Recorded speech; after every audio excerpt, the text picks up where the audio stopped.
Now there's a difference between doubt and unbelief. Doubt is between faith and unbelief, but doubt is not unbelief. Unbelief is completely opposite, when people do not even want to know God, and they just made their hearts are hard. They don't want to be with God. They don't want to have God in their life. It's kind of like, people who went into the airplane and shot the pilot, and the guy came out of the cab and says, "Hey guys, party time, freedom time, the pilot is dead. We're free to do what we want." Yeah, and free to die. That's unbelief. Or like a guy who was riding in a wilderness and stopped for dinner and picked out his 3 sandwiches and took the lamp, lit up the atmosphere around him, took a sandwich to the lamp and sees a worm in the sandwich. Threw the sandwich out. Takes the second sandwich, puts it to the lamp, sees the worm in it, throws the sandwich out. Takes the third sandwich, breaks the lamp and eats the sandwich. And that's kind of how many people are. When you realize that you don't want to deal with your sin, you're like, you know what?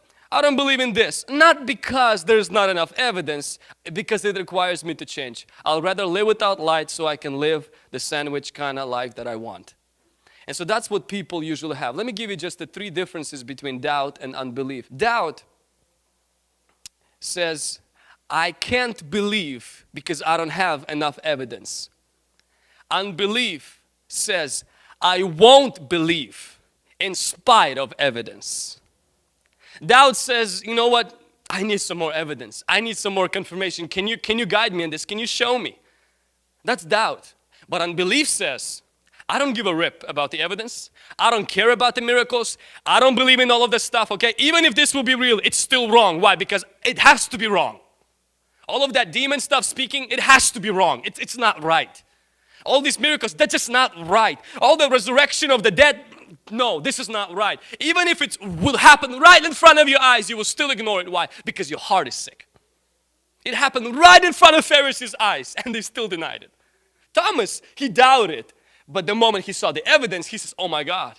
Pharisees saw the evidence and they still said, oh, disciples stole him. Why? Because their heart was one of unbelief. Doubt says, I can't believe because I don't have evidence. Unbelief says, I won't believe in spite of evidence. Doubt is honest. Unbelief is stubborn. Doubt is honest. Doubt is like Nicodemus coming at night to Jesus. Say, Jesus, I'm kind of scared coming to you during the day because people will see me, but I have some questions. I know you must be from God, but I got some questions.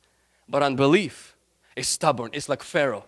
No matter how many miracles God will do, he still will not believe in him. And miracles will not change an unbeliever. No amount of miracles. God can show all of this stuff. An unbeliever inside needs to be convicted by the Holy Spirit and changed by His power. And needs to repent of the hardness of his sin. The third thing about doubt and unbelief is doubt is looking for light. Unbelief is content living in darkness. A doubter is constantly looking for light.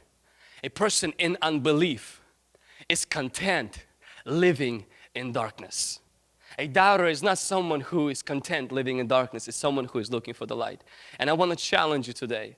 It's good sometimes when a young person goes through the seasons of doubt, as long as they're looking for light, and God will always be there to show His light to the person.